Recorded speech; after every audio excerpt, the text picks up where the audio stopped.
amable, gracias por venir. Estamos por allá por el fondo, por ahí nomás. La caja negra 254, Diego Forlán.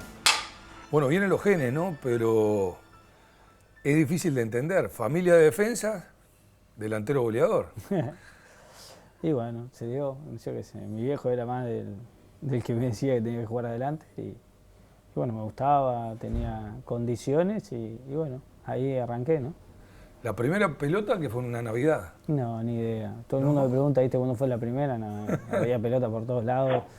No por todos lados, pero siempre había alguna. Aparte tenía mi hermano, mis primos más grandes, entonces, y en la vuelta a los vecinos, entonces siempre había alguna dando vuelta. Y en esa época de infancia, más allá, lógicamente estaba la incidencia del viejo, me imagino, con el tema del deporte y del fútbol específicamente, pero tu madre jugó un papel preponderante en la rigurosidad bien entendida para el tema del estudio. Ah, sí, en los idiomas y sí, en el estudio, las dos cosas. La verdad que en eso fue fundamental y que cuando sos chico capaz que no lo ves de la misma manera, pero obviamente cuando vas creciendo te vas dando cuenta de lo importante que es, ¿no? Y sin lugar a dudas más en el tema del idioma. ¿Hablas 4? Sí, sí, entiendo. Dominás 4, digamos. Sí, entiendo francés, entiendo un poco, es el que no hablo, entiendo, si lo leo y escucho, entiendo, si me hablan suave lo entiendo bastante.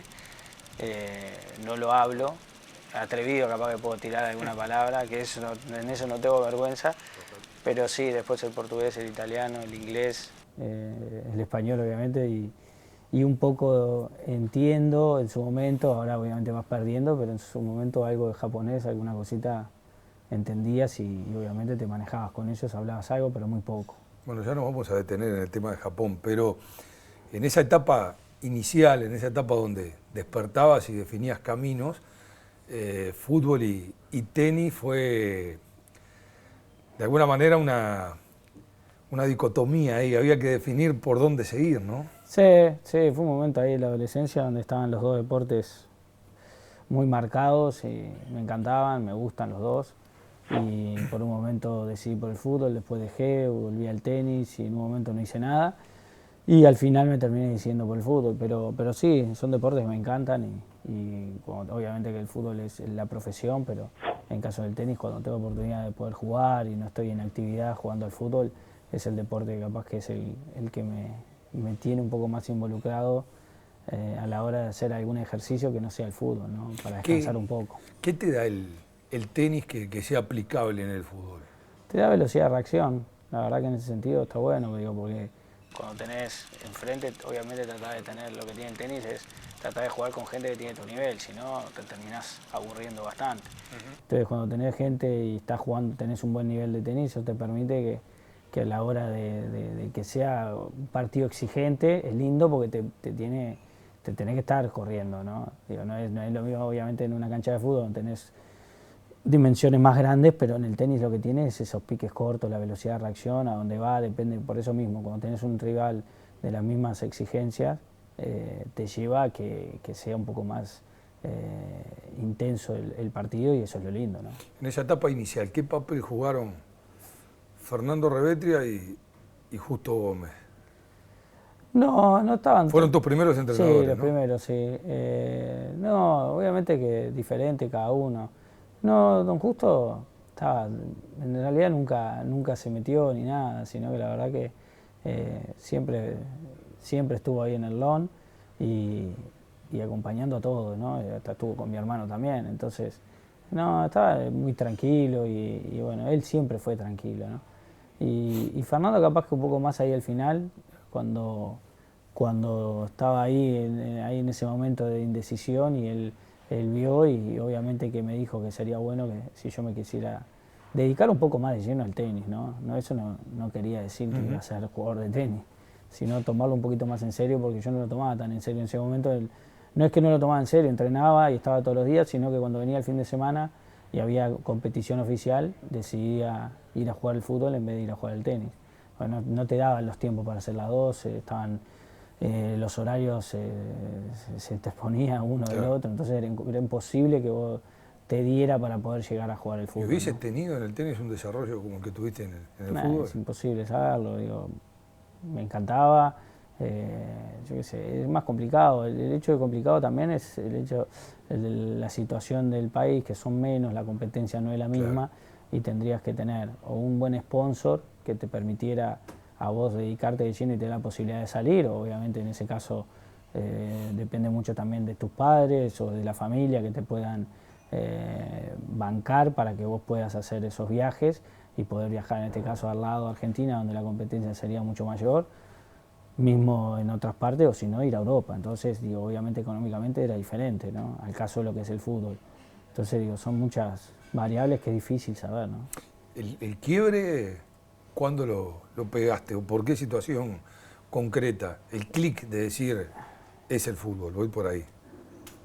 No, cuando estaba acá en Uruguay no es que era el clic el fútbol, sino que estaba ahí, viste, viendo, ¿no? No veía que había mucha oportunidad.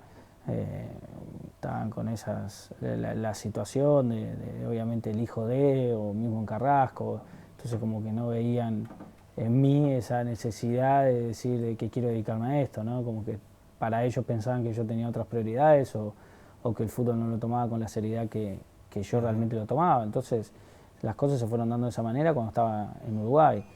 Sabía qué condiciones tenía, sabía que obviamente que de ahí a, bueno, a ser jugador profesional debían pasar muchas cosas, no era tan fácil y no lo es, pero bueno, ahí tomé la decisión de ir a Argentina, de cambiar de aire. Pero antes, tu viejo incide de manera determinante para que vayas a Peñarol, ¿no? Sí, por eso, sí. Ni hablar que en ese momento sí, cuando mi viejo él toma el cargo de director general, coordinador general de las juveniles, ahí él insiste bastante y por intermedio de un amigo de Jorge, un doctor amigo, trata de llegar, trata de ver ese camino más ¿Ese fácil. fue de Paula? Sí, Jorge de Paula. ¿Y cómo fue esa historia? Nada, no, la típica de chico, yo estaba en Piriápolis en la casa de los Méndez de vacaciones y no quería volver, y tenía que volver en febrero. Entonces estaba disfrutando las vacaciones y mi padre me insistía, hablábamos por teléfono para contar, viste, la típica llamas para decirle que estaba bien, que estaba todo bien, que estaba disfrutando las vacaciones, y cada vez que llamaba me insistía de que tenía que estar en febrero para empezar la pretemporada con Peñarol, en la sexta, con Caetano ahí. Y nada, y yo le decía que no, y bueno, y así estábamos hasta que bueno, ahí vio que yo tenía una muy buena relación con Jorge, y bueno, por ese camino lo convenció, lo habló con Jorge y Jorge trató ¿Lo convenció para que te convenciera? No lo convenció a Jorge para que me convenciera, ¿no? Obviamente dos personas grandes, digo, lo hablaron, en el caso que me convenció a mí, eso sí, para que yo tomara la decisión de poder empezar a entrenar, y bueno, y ahí empecé. Y ahí arrancó todo, ¿no? Pero después, como te digo, ahí en ese momento ya entre que yo iba al liceo, seguía estudiando inglés y estaba en el barrio, uno lo tomaba con esa misma dimensión, por más que sí era algo que me gustaba, pero no era... vos ibas viendo cómo se iban dando las cosas, de acuerdo a cómo se iban dando, ibas tomando diferentes decisiones, ¿no? Pero sí el clic importante, obviamente, que fue cuando fui a Argentina. ¿Y por qué te vas de Peñarol? ¿Porque se va tu viejo? Sí, porque en ese momento cuando mi viejo no le renuevan el contrato, pues, viste esas cosas, cada uno tiene sus sensaciones, ¿no? Y veía que no veía como que a uno lo tomaban en cuenta de la misma manera que otros. Pero no me hacía mal ni nada, digo, nada más que me di cuenta, y por suerte me di cuenta de que no veía que me iba a tener oportunidad, por más que hiciera lo que hiciera o se diera de la manera que se podía llegar a dar, sabía qué condiciones tenía, pero bueno, habían ciertos prejuicios, ¿viste? Entonces... ¿Pero prejuicios era por eras de otro lugar? Sí, no sé por qué, digo, la relación... ¿Padeciste en algún momento, lo has mencionado ahora en este rato, ¿no? Es esa discriminación de alguna manera del muchacho que viene de otro lugar, con otro estatus o con otras posibilidades?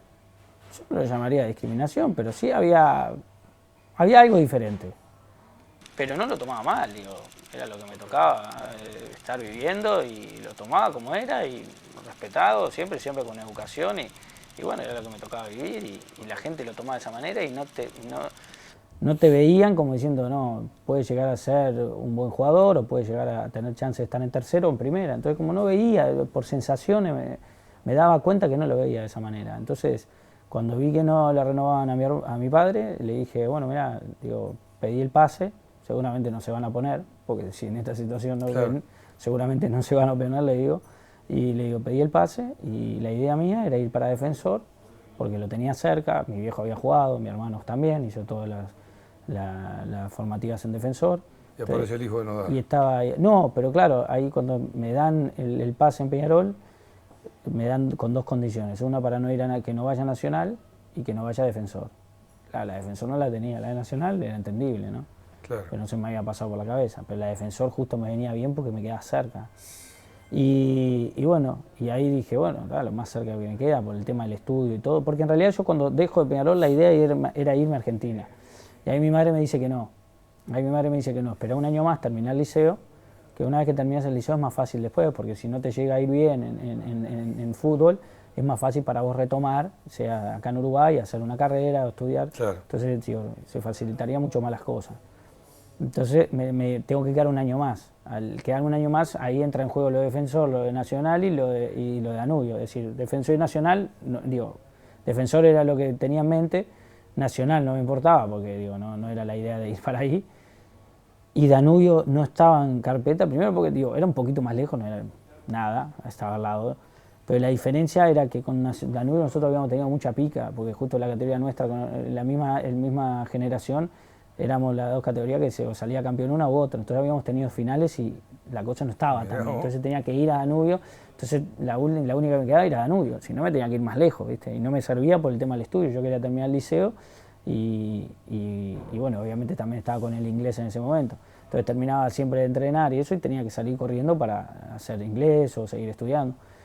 Y cuando se da, bueno, viene lo de Danubio, ahí hablamos con Nodar y bueno, se da la oportunidad. La idea, obviamente, uno va a Danubio con la idea de que, bueno, si todo va bien y tengo chances de obviamente tener la oportunidad de jugar en primera.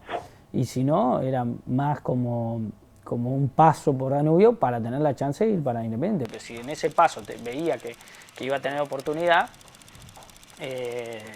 seguía, ¿no? Pero bueno, las cosas, tuve un año bueno igual, jugué, llegaba a una categoría que era muy buena, entonces no era fácil tampoco, entonces alternaba, jugaba bastante, a veces no, y habían buenos jugadores, era una cantera, tanto en tercera y eso, había muy buenos jugadores, ¿no? Entonces obviamente que no se daba tanto esa chance de ir a tercera, yo ya tenía edad, podría estar, claro, de haber tenido esa oportunidad de estar jugando un poco más en tercera, eran 17 años, entre 17 y 18, entonces, bueno, y ahí hablé con Pato Pastoriza, que habíamos hablado antes, y sale lo de Independiente. Y ahí es el clic donde vos decís, donde ahí realmente empecé a sentir y a darme cuenta de lo que era la profesión, porque ahí ya había dado un paso enorme, ¿no? Ya había dejado mi casa, mi familia, mis amigos. A eso iba, ¿no? Qué cambio radical, porque vos pasas de tu espacio, de tu lugar, de tu familia, de tus afectos, de tu casa, de Sí. tanta contención, a vivir en otro país, solo, Sí. en la residencia del club. Yo había tenido una experiencia muy buena en el 96, por intermedio de Héctor Resola y Carlos Curuelo. Fuiste a Francia. Fui a Francia, a Nancy. Fuimos un mes y medio con Guille González, otro amigo, y bueno, que hoy es profesor y está trabajando ahí en Qatar con Carreño, y fuimos los dos, Guille y yo.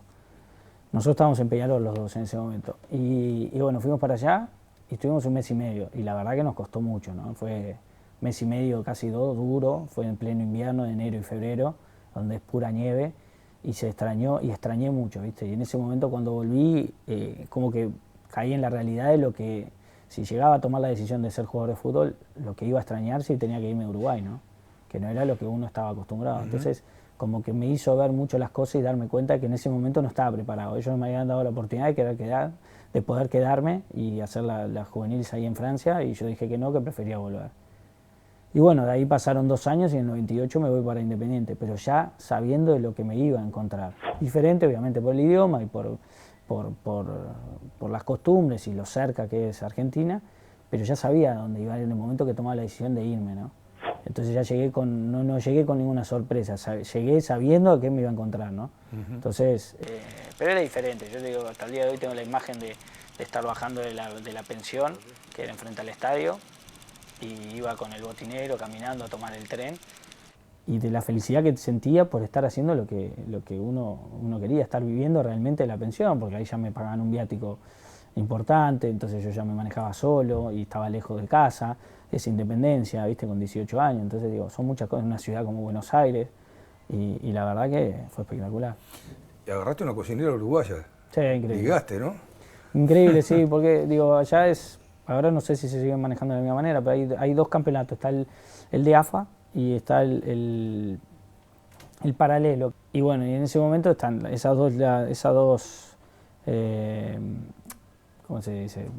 Campeonatos que hay. Ajá. Entonces no está el de nivel, el que no está a nivel es el paralelo, y a veces a veces encuentran jugadores a mitad de año que no pueden ficharlos en AFA porque ya cerró el periodo para fichar.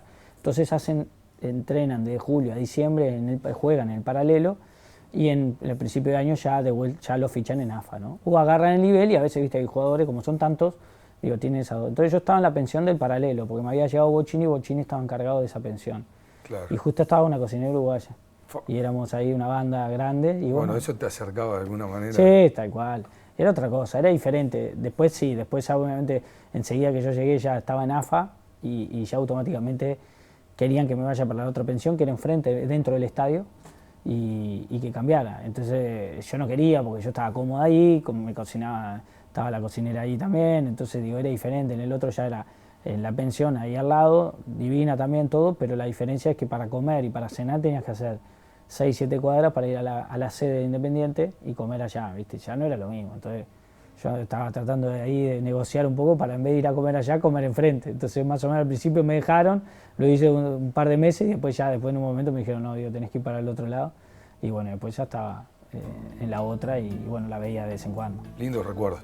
Te propongo una pausa breve. Dale. Ya seguimos. Diego Forlán abre la caja negra aquí en TV Ciudad. Ya estamos con ustedes.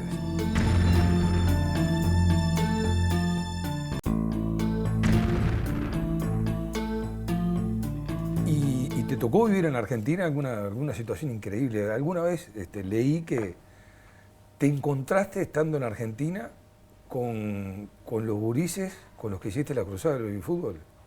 Sí, sí. Creo que era Mauricio y Fabricio. ¿Y cómo coinciden? Sí, habíamos hecho una cruzada con el lawn tenis y justo en ese momento era con un equipo de allá, Peñarol de Lanús, de Argentina. Hicimos una cruzada, ellos vinieron acá, nosotros allá, y bueno, después quedó el contacto. Yo lo guardé, quedó y hablé un par de veces con ellos, con la madre, todo, y después perdí, viste, la típica, perdí los números. Claro. Y me acordaba que eran hinchas de Independiente. Y bueno, ahí, porque me acuerdo que nos hicieron un tour, viste, por Buenos Aires, para conocer, más por la provincia de Buenos Aires, entonces nos mostró un poco las canchas. Y dije, está, estoy acá, viste, yo no sé si ellos se van a acordar o no, viste. Y digo, mirá vos, viste esas cosas que se te pasan por la cabeza, y digo, mirá vos, hincha de ellos en Independiente, qué lástima que no tengo el teléfono para decirle que estoy acá, ¿no? Habían pasado, no sé, 5 años, 6 años. Y un día, pero bueno, capaz que los encuentro, nunca sabés, viste esas cosas. Y un día jugamos con San Lorenzo, ahí en Avellaneda. Se suspende el partido por lluvia la tercera, entonces no jugamos, entonces yo estaba ahí, la pensión estaba ahí, los domingos jugaba Independiente, mejor todavía. Tenías algo que hacer, entonces claro. Estaba sentado en un asiento ahí en la platea. Increíblemente estoy sentado ahí, estaba tranquilo, estaba esperando unos compañeros que vinieran, y en eso veo caminando de allá a Mauricio. Digo, es él, me parece, ¿viste? Y en eso lo veo caminando de allá abajo, por la platea, y veo que empieza a subir la escalera para el lado donde estaba yo. Increíblemente estaba sentado en el asiento de él. No, esas cosas, ¿viste? Wow. Y ahí quedamos en contacto, nos vimos, estuvimos con la familia. Increíblemente, después vinieron los viejos, justo que estaban todos, él venía primero. Pero esas cosas, ¿viste? Si lo estoy mirando caminando, ya de lejos me di cuenta que era él, ¿viste? Y en eso, no sé qué, lo veo subir, en eso viene para la fila, y en eso me dice, disculpa, estás en mi asiento, no sé qué. Destino puro, ¿no? Increíble. ¿Mantuviste contacto? ¿Lo mantenés o no, ahora se no, perdieron? Perdí de vuelta. Mirá. Lo perdí de vuelta. Tendría que ir de vuelta para ir Independiente, seguramente me los cruzo en algún momento, una lástima. Pero sí tuve en contacto y estuve yendo, digo, tenía relación con ellos de comer y eso, pero viste la típica baja. Vamos a verte jugar en ese momento no tenía. El equipo del que ellos son hinchas, increíble. Claro. Increíble. No, increíble. Bueno, se da después el gran salto de calidad que es Inglaterra, que es el United, nada menos, ¿no? Pero vos no ibas al Manchester United. No. ¿Cómo fue eso? En realidad, por enero, por diciembre, por ahí, me llama mi representante y me dice, mira, ahí tenemos, habían varios equipos que se habían nombrado, siempre en los periodos de pases se nombraban muchos y todo quedaba en la nada. Y me dice, mira, Diego, te llamo porque hay una chance del Manchester United. Pero cuando me dijo eso, seguía otros equipos más chicos, había tenido chances y no les había dado, imagínate, claro, con el Manchester. Era más complicado el tema. Entonces me acuerdo, estaba en Punta del Este de vacaciones, nos habían dado vacaciones ahí en Argentina. Y le digo, bueno, dale, digo, está. Pero tenemos una reunión el 15 de enero. Tenemos pactado una reunión el 15 de enero con la gente del Manchester United. Puede haber chance, que no sé qué, está, bárbaro. Pero está, quedó ahí. Pone que el 9, 8 de enero viene el Middlesbrough. Me viene a buscar con todos los mismos, más o menos, dinero que se había manejado. Creo que habían tenido una reunión previa con lo del Manchester, se había manejado algo de plata, pero como te digo, no había nada concreto. Claro. Pero se ve que el Middlesbrough, alguien habló y utilizó los mismos montos que estaba hablando el Manchester. Pero con la particularidad de que se tenía que hacer antes del 15 o el 18, donde yo tenía la reunión con el Manchester. Y ellos sabían de la necesidad del club y obviamente mi necesidad de ir para Europa y la cantidad de dinero que se estaba hablando, ¿no? Entonces, pero estaba esa condición de que no iban a esperar hasta el 18, sabían que iba a venir el Manchester, se ve que lo del Manchester estaba más o menos encaminado y querían, en una palabra más como hablamos nosotros, garroñar, claro, de sacar ventaja de lo que se podía llegar a dar con el tema del Manchester. Y el Manchester no cambiaba la reunión porque yo soy el Manchester, si te digo que voy a tener una reunión el 15 o el 18, no me acuerdo bien la fecha, porque voy a tener la reunión. Como yo tengo espalda y soy el Manchester, si quieres esperar, esperá, y si no, sos vos el que va a tomar la decisión. Pero vos viajás en principio, claro, entonces, a definir con el Middlesbrough. Entonces yo hablo, me reúno con la gente del Middlesbrough, y obviamente la plata era importante, y nada, en ese momento había que tomar una decisión y había que esperar la reunión para que ellos dieran el sí, que eran los del Manchester, tenían que dar el sí. Y bueno, en eso mi representante con mi hermano, todo manejando, bueno, Pablo los dos, ¿no? En esa época tratando de manejar los tiempos para que se pueda extender lo que más podamos para poder llegar a esos días, ¿viste? Y bueno, creo que nosotros viajábamos, no sé, el 17 o el 18, ya creo que habían tenido la reunión, pero ya estaba casi todo, pero faltaba confirmar unas cosas. Entonces viajé sin saber a dónde iba. Es decir, viajaba con gente del Middlesbrough yendo para Middlesbrough, pero sin saber qué iba a pasar. Después cuando llegamos a Londres, estábamos en Londres, yo tenía un pasaporte comunitario, entonces yo paso por la fila rápida. La mayoría eran todos argentinos, uruguayos, los que estaban acompañando en la delegación que íbamos, que éramos unos cuantos. Justo se agarró hora pico, que son las horas que llegan todos los vuelos internacionales en Europa, y ese vuelo, había unos cuantos vuelos grandes, entonces había una fila muy larga, ¿no? Entonces estuvieron como 1 hora y media y perdimos el vuelo que había en Newcastle, que era el aeropuerto más cercano a Middlesbrough, y teníamos que esperar hasta el mediodía. En ese interín del mediodía nos faltaba una confirmación de lo del Manchester para ir para Manchester. Y bueno, para que eran las 7:30 que llegamos, yo a las 8 ya había pasado migraciones, ellos seguían ahí, el vuelo lo habíamos perdido, entre una cosa y otra, y ahí Daniel me estaba esperando en Inglaterra, en Londres. Bolonikov. Sí, Bolonikov me estaba esperando para tener la charla y ver, para más o menos ver cómo estaban todas las cosas, y estamos esperando la confirmación de Ferguson y la gente del Manchester United para ir para Manchester. O sea, vos estabas en el aeropuerto y no sabías si tomabas un avión o el otro. Tal cual. Si ibas a jugar en el Boro o en el United. Es así. Mi Dios. No, bueno, yo iba en el avión, me acuerdo. ¿Y qué hiciste en ese momento? No, yo iba en el avión y le decía, ¿y qué hacemos? ¿Cómo hacemos cuando lleguemos a Londres? No, vos quedate tranquilo. Estaba Walter, uno que trabajaba con Daniel en ese momento, me dice, Diego, vos que es muy amigo era, y dice, vos quedate tranquilo, que cuando estemos allá va a estar todo bien. Digo, sí, bueno, está todo bien, pero digo, yo todavía estoy acá en el avión, estoy viajando en pleno por el océano, le digo, y no tengo ni idea de dónde voy a ir. Digo, no, quédate tranquilo. Y bueno, llegamos allá. ¿Por qué vas al United al final? ¿Qué es lo que decide? Es que siempre estuvo United, ¿no? Digo, siempre estuvo, él se tomó su tiempo, fue mucho más. El otro vino porque necesitaba... Pero si vos no perdés ese avión... Y sí, ahí lo que pasa es que ahí tenía que tomar una decisión ya sin saber qué podía llegar a pasar. Ahí tenía que tomar una decisión ya mucho más arriesgada, sin saber, sin tener la confirmación del club, eran un papel que faltaba, ¿me entendés? Claro. Pero sin tener esa confirmación tenía que tomar esa decisión, que hubiera sido mucho más difícil, pero está. En ese momento estábamos a la espera y la gente que estaba ahí del Middlesbrough, que había ¿cómo se llama? Un intermediario, en ese momento estaba ahí, sabía que nosotros estábamos hablando, pero no tenía otra, pero ellos también sabían que ellos habían venido con esa intención, sabiendo de todo lo que estaba atrás, porque ellos sabían que estaba el Manchester atrás. Y llegaste, me imagino. Y llegué y mismo en Newcastle había muchos periodistas esperando y obviamente en Manchester. Imagínate lo que fue la llegada. Y bueno, Bueno, y ahí la primera exigencia, ¿no? Un montón de periodistas, preguntas en inglés, me imagino. Sí, bueno, un poco nervioso, ¿no? Porque obviamente, por más que uno entienda inglés y todo, en ese momento te hablan rápido, pero la verdad que bien, digo, transpiraba bastante en cada nota, me acuerdo, porque claro, querés entenderle todo lo que te dicen.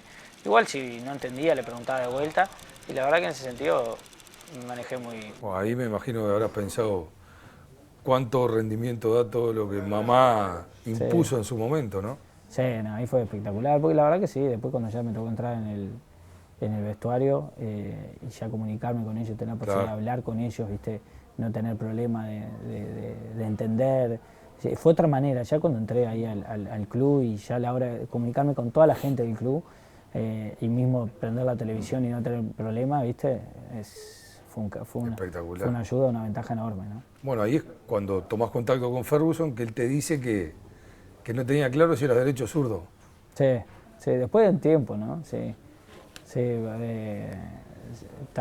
obviamente como le pegaba con las dos, no sabía. Es más, muchos pensaban que yo era zurdo, ¿no? ¿Pensaban ellos que vos eras zurdo? Muchos pensaban que era zurdo. Bueno, ¿cuánto tuvo que ver tu viejo en eso, no? Fue un montón. Bueno, a ver qué dice él a propósito de aquellos tiempos de frontón y de dale y dale con una y con otra. Bueno, yo digo, siempre insistí en que los fundamentos se trabajan. Sin duda, tanto la pegada como el drible son innatos, pero sobre Diego, que yo veía unas condiciones innatas con una muy buena motricidad, la que tenía él desde niño, lógicamente insistí en que el trabajo contra el frontón en la pegada lo iba a mejorar. Y bueno, lo hizo desde chiquito y bueno, sin duda es lo que hemos visto durante todos estos años de carrera de él. Le gustaban todos los deportes y los hacía, como iba al club y hacía natación, básquetbol, tenis, fútbol. Y bueno, estuvo en una época, entre los 13 años por ahí, indeciso de seguir con el tenis, con el fútbol. Y bueno, una de las cosas que yo le insistía, que siempre el tenis es un juego individual, pero en cambio en el fútbol tenés compañeros que te pueden dar una mano en ciertos momentos, ¿verdad? Es un plantel, es un equipo, entonces siempre para destacarse sin duda tenés muchas más posibilidades. El trabajo paga, ¿no? Sí, tal es cual. eso. Sí. La dedicación, la insistencia, la perseverancia y tener a alguien encima como tu viejo que... Sí, que te vaya aconsejando, que lo haya vivido personalmente y eso también ayuda mucho. Y uno saber escuchar también, ¿no? Claro. Pero sin lugar a duda que el trabajo, y yo siempre digo, ¿no? Que te guste lo que estés haciendo, eso también es fundamental, porque hacerlo con ganas es otra cosa. Y ahí está también la rigurosidad bien concebida de los que enseñan, ¿no? Ferguson era una persona rigurosa. Sí, pero era una buena persona, digo, cuando las cosas se hacían bien, digo, era un tipo muy amigable, muy abierto, podías hablar de todo. A la vez, bueno, pero cuando las cosas no se dan, los resultados no se dan, también era la hora de marcarlo, ¿no? Y la verdad que si el día de mañana me toca ser un entrenador, es un estilo de forma de ser que me gusta, ¿no? Digo, De hecho, mantenés una buena relación con él. Sí, sin lugar a dudas, sí. Ahora, cuando te ponías los tapones que no correspondían... No, pero tenía razón. Digo, hoy uno ¿Cómo fue esa historia? Eso fue, no sé, poné que fue final nosotros estábamos jugando, fue cuando salimos campeón de la Copa Inglesa y jugábamos, no me acuerdo dónde, en una ciudad chica y bueno, obviamente que el clima ya siempre está feo, ¿no? Entonces en invierno más las canchas están con mucho más barro, ¿no? Obviamente que hay mucho césped, pero tenés menos, los días no están tan lindos, ¿no? Entonces obviamente tenés que jugar más con intercambiables. Y no era la costumbre, yo no venía muy acostumbrado a eso. Salvo cuando llovía mucho lo usaba. Entonces viene un día y me dice, Diego, mirá, estoy viendo que estás jugando con goma, ¿viste? Era goma alto igual. Me dice, te recomiendo que juegues con intercambiables. Así que estábamos previo al partido, estábamos comiendo antes de salir al partido. Entonces lo llama Alberto, que es el utilero, y le dice, Alberto, de ahora en adelante Diego va a usar intercambiables. Usé un par de partidos, pero claro, habían días que a veces te tocaba un día soleado y la cancha estaba un poco dura y te rompía los pies, ¿viste? Y no estabas acostumbrado. Y bueno, así, bueno, después seguí usando uno y otro, depende cómo se daba el día o la cancha, y salimos campeones, vienen las vacaciones, y enseguida, el primer año que Mourinho llega al Chelsea, nos toca el primer partido con ellos allá en Stamford Bridge. Ahí vamos perdiendo 1-0, y me toca entrar faltando 20 minutos. Todo bien, jugando, teniendo situaciones, y ahí en una jugada me da una pelota que yo la controlo, y controlándola bien y arrancando bien quedaba con chance de quedar mano a mano para hacer gol. Cuando la controlo, la pelota se va, yo me resbalo en el arranque. Y ahí ya llego tarde, ¿no? Entonces termino tirando el centro cuando era para casi definir. Y ya sabía de lo que venía, porque ya sabía que iba a terminar el partido y lo primero que iba a hacer iba a caerme a mí. Y automáticamente terminó el partido, él se quedó charlando con la prensa, haciendo después el post partido, y yo automáticamente fui rápido para el vestuario a sacarme los zapatos. Me saco el derecho y cuando me estoy sacando el izquierdo, ahí lo veo entrar a él puteándome a mí, lo putea al utilero también, todo, y tirando los zapatos. Me acuerdo que terminó el partido, terminó ese día, ni fui a buscar, ni sé dónde quedó los zapatos, ni me acuerdo. Pero claro, es lo que te digo, no tenía razón, él me había avisado. Claro. Yo tomé el riesgo de utilizarlos igual, ¿no? Y el utilero en el medio todavía. Y el utilero en el medio, pobre. No fue la primera vez que tiene un zapato en un vestuario, ¿no? No, después tuvo la otra. Cuando estábamos también en partido de Copa Inglesa con el Arsenal en casa, terminamos perdiendo, quedando afuera. Eso fue el otro año y había se va una discusión entre él y Beckham. Y se empiezan a discutir entre los dos, empiezan ahí, ya está caliente uno y otro, y en el momento que en la calentura, él va, patea el zapato y increíblemente en los intercambiables justo va y le termina pegando de costado acá y lo termina cortando a Beckham. Y bueno, pero esas cosas, esas casualidades, increíble. Increíble. En un lugar donde de repente no jugaste todo lo que pretendía, pero tuviste buena actuación, tuviste reconocimiento. Tuviste partidos memorables, fundamentalmente aquel con Liverpool en Anfield. Sí. Te marcó, ¿no? Sí, me marcó. La verdad que yo obviamente tenía conocimiento de lo que era el clásico, pero no era consciente de la magnitud que era, ¿no? Y hasta el día de hoy escuchar, mismo te cruzás con algún hincha o algo, o ver las imágenes o de algún partido que están jugando y escuchar que están cantando tu canción. Ahí surge la canción que te dedica la hinchada. Ahí surge la canción, sí.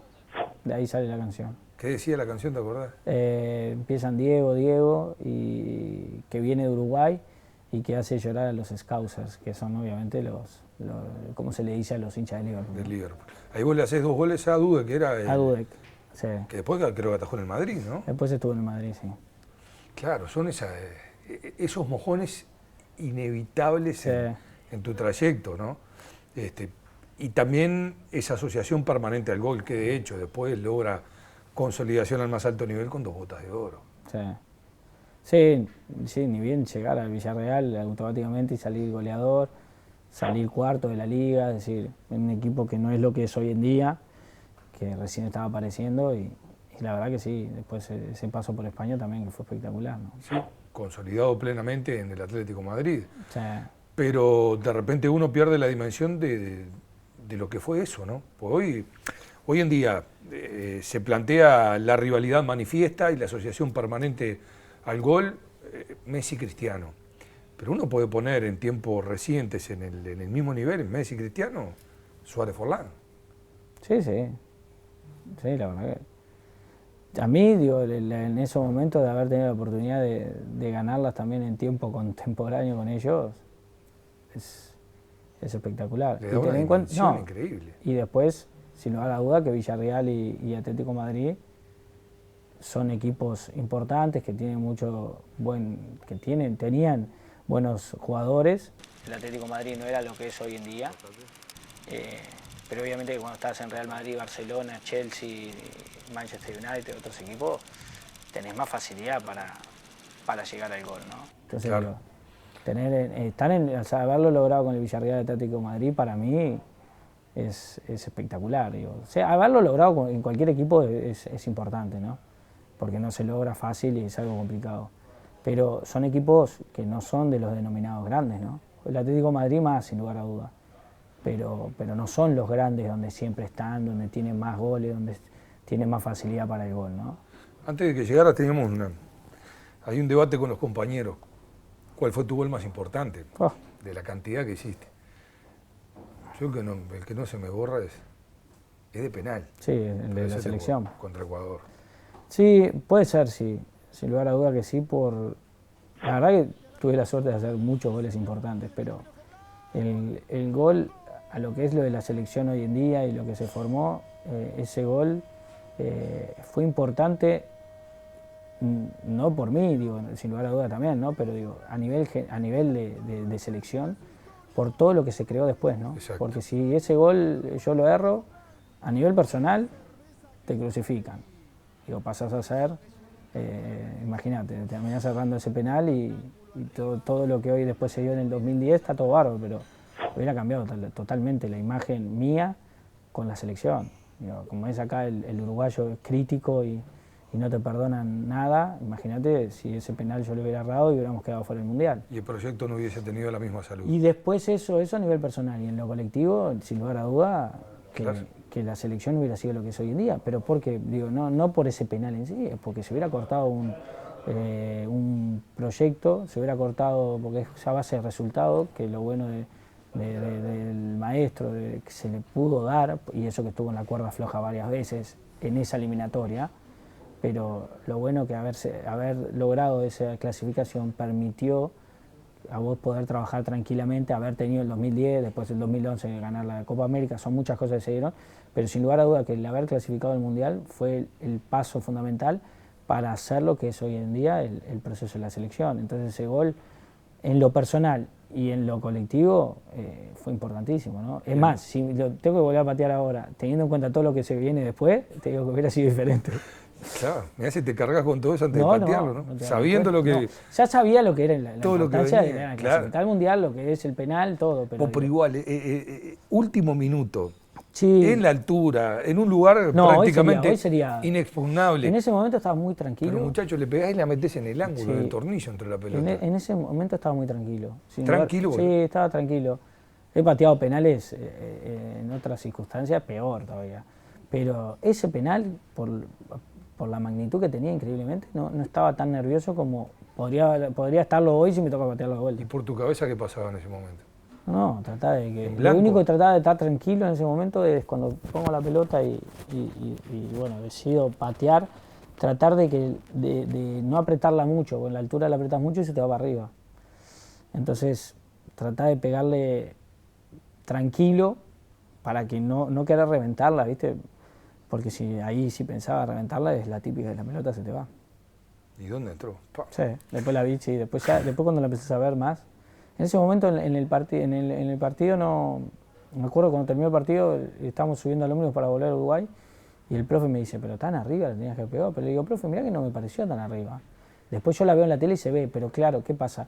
Cuando yo la veo en la perspectiva mía, la bola va de abajo hacia arriba, ¿no? Entonces, claro, cuando la veo pega allá arriba, pero claro, pega atrás arriba. Claro. Entonces no se ve tanto como se ve en la tele. En la tele se ve que pega arriba y vos decís, te da cosa, ¿viste? Pero en la imagen donde estaba yo, no me dio tanto, es decir, la vi bien, ¿viste? Entonces digo, no. Ahora la veo en la tele y la sigo mirando y digo, vale, pegué arriba. ¿Cuánta cosa generó una pelota? Impresionante. Impresionante. Una breve pausa, Diego, y entramos en la recta final del diálogo con Diego Forlán. Hoy abrimos la caja negra aquí en TV Ciudad.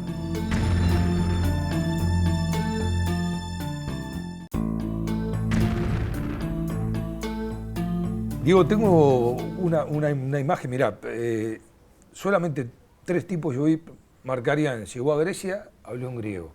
Guardiola llegó a Alemania, habló en alemán. Después llegaste a Japón. Sí. A ver, Esto pasó el día de tu presentación en el Cerezo Osaka.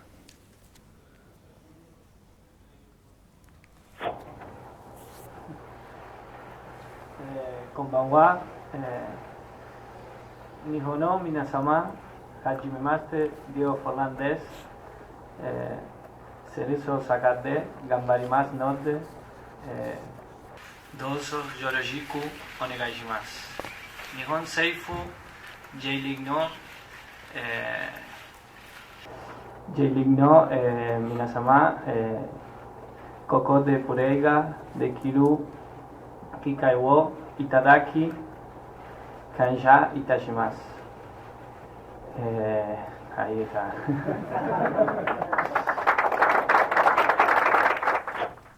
¿Por qué decidiste preparar ese discurso en japonés? No, como un agradecimiento, ¿no? Por tener la oportunidad de estar ahí. ¿Y cómo lo hiciste? Fácil, hablé justo me comuniqué con la embajada acá de Japón y bueno, ahí una chica que trabaja, que es japonesa, habla muy bien español. En realidad creo que es paraguaya y bueno, es descendiente de japoneses y habla muy bien japonés. Que mira lo que es desde la concepción, ¿no? Que me parece lo más importante, ese grado de respeto de decir voy a un lugar y de alguna manera... Se había dado en todos lados que lo había hecho, es increíble, sin querer lo hice obviamente en Inglaterra cuando llegué, pero era fácil. Cuando fui a Italia, como había estudiado un poco italiano, también me resultó más fácil también, un poco, digo, obviamente después lo fui agarrando, tenía más facilidad para hablar, pero al principio me costaba un poco más. Y en Brasil también. Y entonces digo, se dio lo de Japón, no tenía problema. Entonces yo le dije, bueno, habíamos aprendido un poco algunas palabras en japonés, habíamos tenido unas clases previas al viaje, y después le dije, mira, yo quiero decir esto en japonés. Me lo traducís, y después ella vino, me explicó cómo lo tenía que decir más o menos, y bueno, como tengo buena memoria, lo fui aprendiendo, y bueno, era bastante largo, y así fue, y cuando llegué allá lo dije, ¿no? Y nada, tener un poco primero como te decía, haber hablado en todos lados, claro, en el idioma del país, y en este caso, bueno, llegar a un lugar como Japón y poder decirlo en japonés, me resultaba algo lindo y como un gesto de agradecimiento. Y en Japón, pero hablando en español, vos decís tus últimas palabras, las que en definitiva marcan el cierre de tu etapa como jugador de selección. Sí. Y bueno, y en días recientes decís que cumpliste tu sueño de jugar y ser campeón con Peñarol y que te vas. No son fáciles ese tipo de decisiones. No, son complicadas porque... Ahora hay que estar muy bien parado, tener cabeza muy clara, sí, un grado de maduración es como fácil para concebir, para elaborar esas decisiones, ¿no? Sí, porque digo, va por sensaciones y uno siempre te dan ganas de más, como el caso de Peñarol, teniendo el estadio, habiendo salido campeón, la Copa Sudamericana, son muchas cosas, el campeonato especial que viene. Entonces, pero también, viste, eso también te lleva a que te atrae y después te arrepentís porque no depende de uno solo, ¿no? Es decir, no jugás vos solo. Entonces, uno se siente bien físicamente y con ganas de jugar. Pero también sos consciente de que me gustaría más acá, porque en mi país terminar, en otro lado capaz que sería diferente, pero en este caso me gustaría más que nada terminar saliendo campeón. ¿Por qué? Porque es tu lugar, es tu club, la gente, hay amigos por todos lados, es donde y lo empezás a vivir cuando estás acá. Antes capaz que no te das cuenta tanto. Pero el cierre es por eso, o sea, me voy dejando con la tranquilidad de objetivo cumplido y dejando la buena imagen. Por más que ¿O te preservas sigo con ganas? No, sigo con ganas de seguir jugando y me hubiera encantado. Lo que pasa es que las ganas ya no tenés las mismas ganas. Físicamente y futbolísticamente me encuentro con ganas de seguir jugando a buen nivel. Lo que pasa es que ya, si no salís campeón el siguiente semestre, o ya, porque el fútbol es así, por más que armes un equipo espectacular, si no se da el resultado, a veces perdés por un punto y perdiste. Entonces la gente no lo va a tomar de la misma manera. Entonces ya la imagen es otra. Y bueno, te quedan tantos años como decir, bueno, está bien, tengo 4 o 5 años para salir campeón. Está, en algún momento voy a salir campeón. En el momento de salir campeón aprovecho, pero acá los tiempos son cortos. Entonces digo, y no depende de uno, depende de muchas variables. Entonces digo, me tocó vivir un año lindo, duro, porque también, digo, obviamente estás en un equipo grande y las críticas son diferentes. Pero bueno, me pareció que era un buen momento. Digo, tuve la gana, tenía la ilusión de ponerme la camiseta de Peñarol, de inaugurar el estadio y salí campeón, que es algo importantísimo. Entonces, el medio es muy voraz, consume. es complicado, ¿no? Sí. Sí, consume mucho, sin lugar a dudas, sí. En todos lados igual. La diferencia que acá es tu lugar, ¿no? Entonces uno habiendo vivido 18 años fuera del país, jugando al fútbol en otro lado, y venías acá, lo vivías con la selección, pero te ibas. Entonces como tenías un respiro. Claro. Acá no tenés respiro, estás constantemente, ¿no? Tomar esa distancia vos te renovaba. Claro, sin lugar a dudas, era clave, ¿viste? Acá seguía girando lo mismo. Y acá lo mismo, y acá lo mismo, y llega un momento que es lindo, pero... Y aparte cómo cambió, ¿no? También, ¿no? Porque ya el hecho de las críticas, lo que se habla... Yo siempre digo, a mí tengo muchos periodistas conocidos y están los que me critican, los que critican bien y los que critican ya de otra manera, ¿no? Entonces digo, si vos haces una crítica constructiva o criticás bien futbolísticamente hablando, no pasa nada porque es normal, yo sé cuando juego bien, cuando juego mal.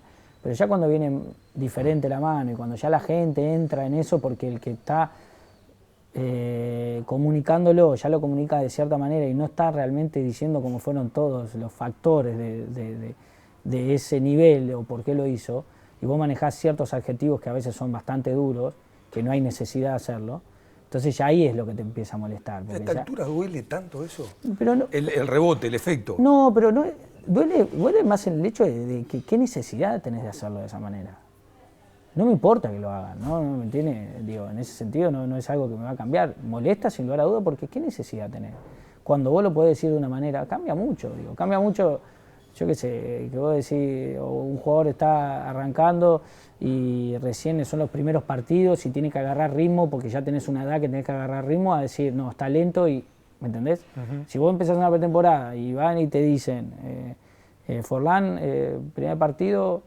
No se lo veo bien porque obviamente es el primer partido que tiene, el ritmo le va a costar, hay edades que vos lo vas agarrando después en cantidad de partidos amistosos que vas teniendo, a que vos el primer partido vayas y digas, está lento y fue un desastre.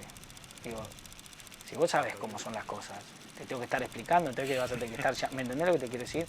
Hay ciertas cosas que no hay necesidad, no solo conmigo, hablo en general, ¿no? Pero digo, en lo personal, en ese sentido, y se globalizó todo, entonces también, y opina todo el mundo, y todo el mundo tiene razón. Cuando digo, yo soy muy respetuoso y siempre yo entiendo que el fútbol es un deporte popular, mucha gente juega, entonces porque juega, piensa, o porque tanto el periodista también, porque vio fútbol tanto, tiene el derecho, pero hay una diferencia enorme, y yo soy muy respetuoso de cada profesión de cada uno. Yo no me meto en las profesiones de los demás, opino siempre desde el lado de donde yo lo veo, o capaz que a veces algunas cosas las he hecho, entonces a un poco más de conocimiento, pero siempre tengo el profesional o el que está ahí, entonces siempre le doy la derecha a esa persona porque sabe más que yo, porque tiene la experiencia. En el jugador de fútbol no pasa eso. Entonces se minimiza todo, es como que nosotros, el jugador de fútbol es lo peor de lo peor y es un desastre, entonces digo, duelen esas cosas, ¿no? Porque como te digo, yo respeto todas las profesiones, pero hay mucha gente que no respeta, entonces, pero lamentablemente el jugador es así. está sometido a juicio permanentemente. Tal cual. ¿no? Y el aumento de las tensiones, yo miraba el otro día. Pero yo lo que te digo, Mario, hay una diferencia enorme que la gente no lo entiende, que es vos ir a jugar a una liga universitaria un domingo de mañana, eso no tiene nada que ver a lo que es ir a jugar a un partido, entrar por el túnel, ir subiendo la escalera del túnel y empezar a escuchar a la gente, y ya lo que juegan, las emociones lo que juegan, no tiene nada que ver. Entonces digo, la gente que piensa que tiene su derecho a criticar, y está bien, porque digo, yo entiendo, porque digo, todo el mundo critica, y critica a todo el mundo en cualquier disciplina, es normal. El fútbol es mucho más popular. Piensa que, digo, que hay un abismo de lo que es el fútbol amateur a lo que es el fútbol profesional. Entonces eso es lo que la gente a veces no entiende. Y toda la carga extra, todo lo que juega alrededor. Yo miraba el otro día los italianos después de quedar eliminados, tipos con un trayecto, con un recorrido, con una valoración, cómo se quebraron, pero claro. Impresionante, ¿no? Cuánta cosa tiene que cargar un jugador en el momento de No, es un montón, actuar. Por eso yo digo, yo siempre trato, el jugador lo trata de hacer lo mejor que puede. Hay jugadores que piensan que no, porque este es un desastre, o porque tal cosa, porque te pensás que él quiere estar en la cancha y estar pasándola mal. Claro. Está bien, hay de todo, pero en el ser humano, en todos los ámbitos de cualquier profesión, hay diferentes tipos de personas. Y vos ves cosas a veces en otras profesiones, y vos decís, ¿en serio esta persona hizo esto? Digo, pero entonces, claro, vos lo ves en el fútbol, que es mucho más fácil, estás mucho más expuesto, entonces es más fácil de criticar y decirlo. La exposición. ¿Me entendés? La exposición es así, pero digo, entonces, digo, somos todos de la misma manera, ¿entendés? Entonces yo lo único que digo es, por lo menos lo único que pido es un poco más de respeto hacia esos jugadores, porque todo el mundo le hubiera gustado mucho, no te digo todo el mundo, pero mucha gente le hubiera gustado jugar al fútbol. Entonces, digo, y no han podido. Entonces, digo, por algo esos jugadores que están ahí, algo hicieron. Entonces, digo, ese respeto. Después sí, después vas y hay jugadores que en su conducta no se manejan apropiadamente o lo que sea, sí, está bien, que no ayudan tampoco. Eso estamos de acuerdo, porque dan que hablar, entonces ahí entra en juego mil cosas. Pero en general a lo que voy es tener un poquito más de respeto. El jugador de fútbol acá, en Sudamérica, no sé en otros países, en Argentina capaz que pasa lo mismo, no es valorado de la misma manera que es valorado en otras partes del mundo. Me parece que algunas cosas te saturaron, que te vas habiendo cumplido el desafío planteado, pero que tenés deseo de seguir exponiéndote, porque no vas a terminar así porque sí, ni ahora tenés sí, para dar todavía. Sí, me encanta. Y vas a seguir jugando. Sí, la idea es sí, seguir jugando, estoy viendo ofertas, todavía no he tomado ninguna decisión, estoy tranquilo, disfrutando las vacaciones y bueno, también viendo las ofertas que hay, depende de lo que haya y que te motive, seguiré jugando y si no, veré, pero después si no, vinculado al fútbol y haciendo algo relacionado con lo... ¿Tenés idea de tengo qué vas a hacer el día después? No tengo ni idea. Entrenador, empresario. Estoy haciendo el curso, después más adelante voy a querer hacer el curso de entrenador, perdón. Sí. Voy a capaz que hacer el curso de gerente deportivo también. Tenerlos, ¿no? Y después a medida que vaya pasando el tiempo ir viendo. Preparándote como hiciste con los idiomas. Para el final te comparto este testimonio justamente hablando de vigencia, hablando de valoración de la dedicación, hablando de deseo de alguien que te conoce y de repente esperaba que se siguieran acompañando un poco más. Diego fue un referente, no solo en lo deportivo, sino en lo profesional. Marcó mucho una línea desde su ser, desde su profesionalismo, que lo prolongó en el tiempo hasta el día de hoy. Creo que él lo contagia con los hechos, que es mucho más que con las palabras, y eso para mí es determinante y nos hizo ver un camino desde los más jóvenes hasta los más grandes, del ser profesional, la dedicación al 100%. Personalmente, cuando él anuncia que no iba a participar más en la selección, a mí me dio mucha pena porque creo que él hasta el día de hoy podría haber dado una mano, podría seguir dando, no capaz desde otro rol, pero desde el contagio, desde que lo vean con la edad que tiene, cómo está, cómo se mantiene, el tiempo que le dedica. Yo creo que Diego tiene muchísimo para dar todavía hoy en día. Y me dio mucha tristeza el día que anunció su alejamiento de la selección, por eso te digo, creo que sería importante, que bueno, ya una lástima, pero que hubiera aportado mucho desde ese lado, y ni que hablar dentro del campo, eso está descontado, por eso ya ni te lo nombro. La calidad de Diego, bueno, estamos hablando de uno de los jugadores que marcó historia dentro de nuestro fútbol y por suerte sigue marcando. Bueno, buen cierre de alguien Nos cruzamos a jugar al golf con él. Sí, se cruzan al golf con... Bueno, ahora un poco, pero sí ahora con más tiempo es más fácil. Es otra de tus pasiones esa, la del golf. Andrés también. No, lo que pretendía decir es que, y ya como corolario de la charla, que el tiempo le dará el primer lugar y después la debida dimensión a lo que han hecho.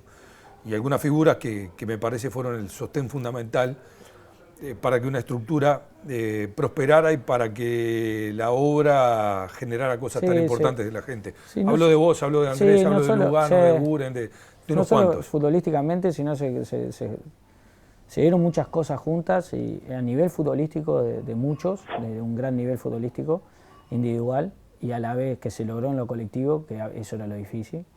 Y como personas también, ¿no? Porque como decía Andrés, en el caso de verlo a Andrés también con su edad, en su momento también, todos lo jodíamos, lo embromábamos con el tema de veterano, y él estaba ahí siempre en la selección. Y siempre que él no tenía oportunidad de jugar, la hora que le tocaba jugar, siempre rindió de una manera espectacular. Entonces había muchos líderes diferentes, cada uno con su marca, ¿no? La mía es como diciendo, cuando se daba la oportunidad de hablar, hablaba, pero cada uno, digo, era más capaz de marcarlo con mis actitudes, ¿no? A Andrés le gustaba mucho hablar, el Seba también, Eguren, Seba Abreu también, después sentaba el Ruso Pérez, y obviamente que la Tota. Entonces éramos todos, y diferentes cada uno, ¿no? Entonces más o menos que nos ayudábamos uno a otro, ¿no? Sabiendo el lugar que cada uno ocupaba. Claro, cada uno sabía el lugar que tenía, ¿no? Entonces eso era espectacular, y eso fue algo por algo también en lo grupal nos llevó, ese grupo nos llevó también en lo colectivo a tener el rendimiento que teníamos con la selección, ¿no? Porque también lo individual que nos agarró, como te digo a repetir, en momentos muy buenos, con jóvenes también en un gran nivel. Entonces era una mezcla de todo, ¿no? Entre juventud, momentos medio mío, por ejemplo, de tu carrera en tu plenitud, y momentos de algunos más grandes donde también la experiencia aportaban. Entonces fue una mezcla de todo que bueno, por algo los resultados están a la vista, ¿no? Bueno, y ojalá eso se siga cuidando y tenga continuidad. Gracias. No, por favor. Valoramos tu tiempo, fue un buen momento de encuentro y que siga viniendo lo mejor. Muchas gracias. Muy amable. Diego Forlán nos acompañó en la noche de hoy. Abrimos la caja negra en TV Ciudad. El reencuentro la semana próxima.